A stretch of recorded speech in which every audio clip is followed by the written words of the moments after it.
Buenos días. El Sistema Informativo Acción Legítima trae un nuevo capítulo de su serie. Morir para prevenir. Ante la existencia de una guerra que no tiene reglas, consideramos importante y necesario conocer y difundir los mecanismos con que cuenta el Estado para salvar vidas. Esperamos que el material presentado sirva para la reflexión, el debate y la toma de decisiones. La vida primero. Gracias por acompañarnos. No olvide suscribirse, dejar sus comentarios y dejar su me gusta. También puede escribirnos a accionlegitima@gmail.com. En capítulos anteriores, registramos que, en audiencia pública, el pasado 26 de febrero de 2024, la Magistratura de la Jurisdicción Especial para la Paz reiteró que proteger los derechos fundamentales de los firmantes del Acuerdo de Paz no solo redunda en el compromiso del Estado con quienes dejaron las armas para sustituirlas por el ejercicio activo de la política, sino con quienes sufrieron los vejámenes del conflicto armado. La muerte de cada compareciente priva a las víctimas de materializar sus derechos a la verdad plena, participar de las audiencias de reconocimiento y saber el lugar donde se encuentran los restos de sus seres queridos. La Jurisdicción Especial para la Paz reiteró que persiste la desarticulación, ausencia o escasez de respuesta pronta y eficaz por parte de las autoridades competentes para la mitigación o disuasión de riesgos derivados por las actividades de grupos armados, especialmente del Estado Mayor Central. Además, los espacios interinstitucionales no resultan eficaces para ese propósito, ni se detectan herramientas o instrumentos idóneos de medición de resultados de las acciones emprendidas. Igualmente registramos en el capítulo anterior que la Defensoría del Pueblo evidenció en su intervención un notable desequilibrio entre los organismos de advertencia en cabeza de la Defensoría y respuesta rápida en cabeza de la CIPRAT del Ministerio del Interior. Según el defensor delegado, hay muchas alertas, pero hay pocas reacciones oportunas de la CIPRAT, más allá de las mesas que se convocan 10 días después de emitida una alerta.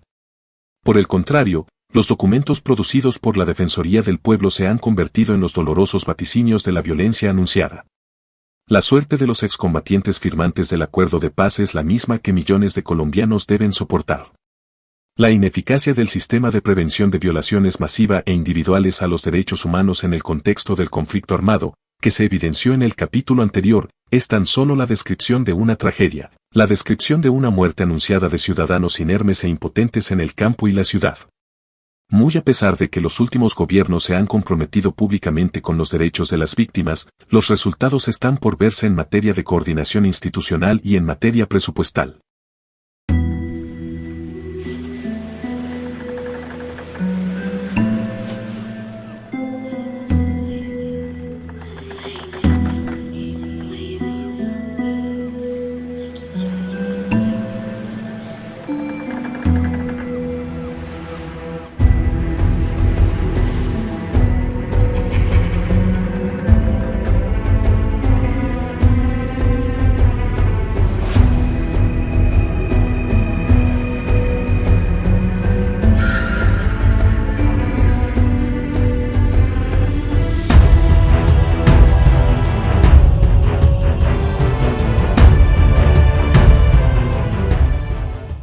Hay un esclarecimiento del 66% sobre los asesinatos de líderes sociales y de ese 66%, el 79% son crímenes perpetrados por las disidencias de las FARC, por el Clan del Golfo, por los Caparros, por los Pelusos, por el ELN, todas esas organizaciones criminales.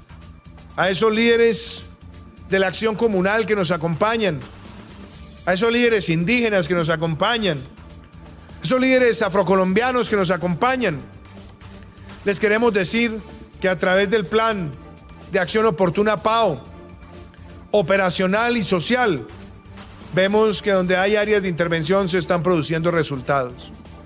Pero no queremos ser autocomplacientes, queremos ir por más y por garantizar la liberación de esas zonas que han estado bajo el acecho del narcotráfico o de la extracción ilegal de minerales. La discusión sobre los deberes humanos implica que nadie ponga en peligro el derecho a la vida, a la honra, a la salud, al empleo de otros. Y eso implica que en una sociedad democrática se reconozca la posibilidad de expresarse libre y pacíficamente para buscar transformaciones, pero nunca a costa de pasar de los derechos de los demás. Lo hemos dicho y lo reiteramos. Los bloqueos no son cortes de ruta, son cortes de vida, son cortes de derechos. Nuestra sociedad democrática y participativa tiene los instrumentos y los mecanismos para deliberar y resolver diferencias. Pero no pueden, a través de actos de violencia, defenderse derechos, porque la violencia siempre engendra y genera violencia. Por eso cuando me preguntan con qué palabra defino este gobierno, en ser el gobierno de la equidad, el que más ha invertido en salud, en educación, en vivienda de interés social, en vías terciarias, en electrificación rural, en poder materializar que la seguridad como bien público y como valor democrático es un factor de equidad, sobre todo para el más vulnerable, porque requiere de la seguridad para el pleno ejercicio de sus libertades.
A manera de introducción, el Departamento Nacional de Estadística, entidad oficial adscrita al Gobierno de Colombia, tiene la serie Notas Estadísticas del DANE. Según el DANE, las notas estadísticas permiten presentar información proveniente de diferentes operaciones estadísticas para informar sobre un solo tema seleccionado.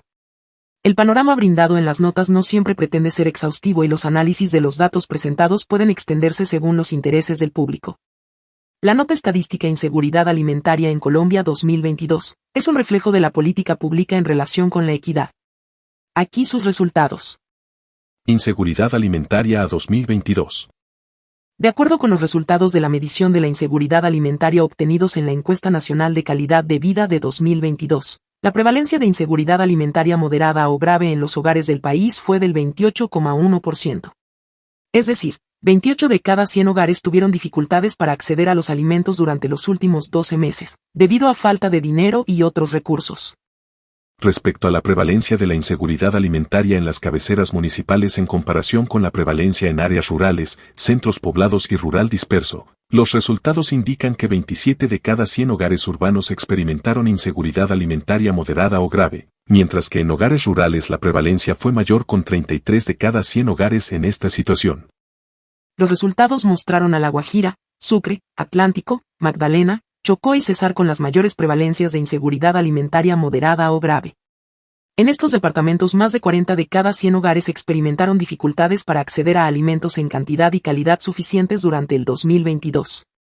El comportamiento de la prevalencia de inseguridad alimentaria, de acuerdo con las condiciones de habitabilidad de los hogares, revela que la probabilidad de experimentar niveles moderados o severos de inseguridad alimentaria es mayor entre quienes ocupan viviendas en déficit habitacional.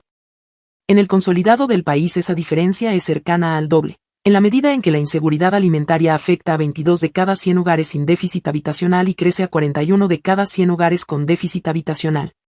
Aunque esa diferencia se registra en la zonas urbana y rural, la brecha es significativamente más alta en las primeras.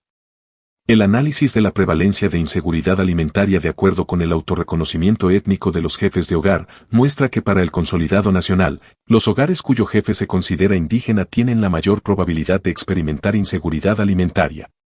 Seguidos de hogares que tienen como jefe una persona que se reconoce negra, afrocolombiana, raizal o palenquera.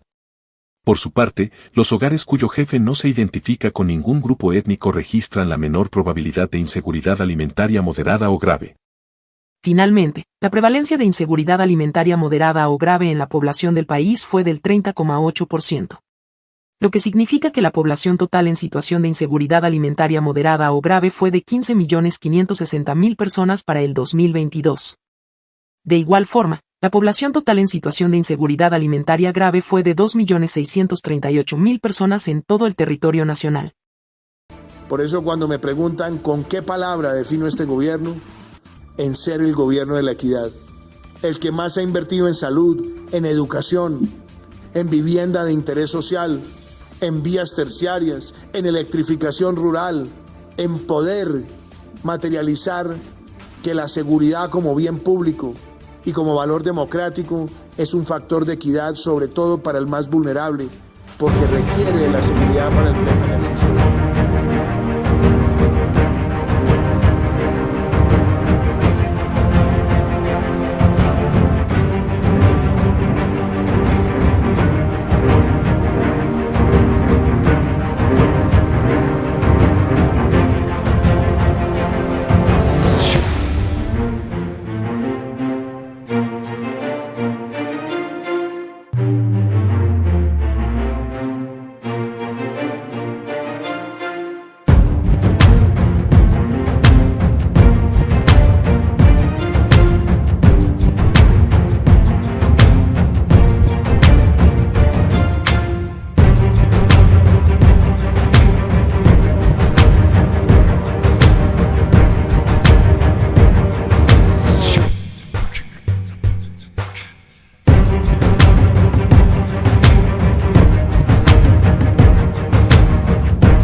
Seguimos. Gracias por su compañía. No olvide dejar su me gusta, suscribirse y dejar sus comentarios. También puede escribir al correo electrónico accionlegitima@gmail.com. Hasta nuestra próxima entrega.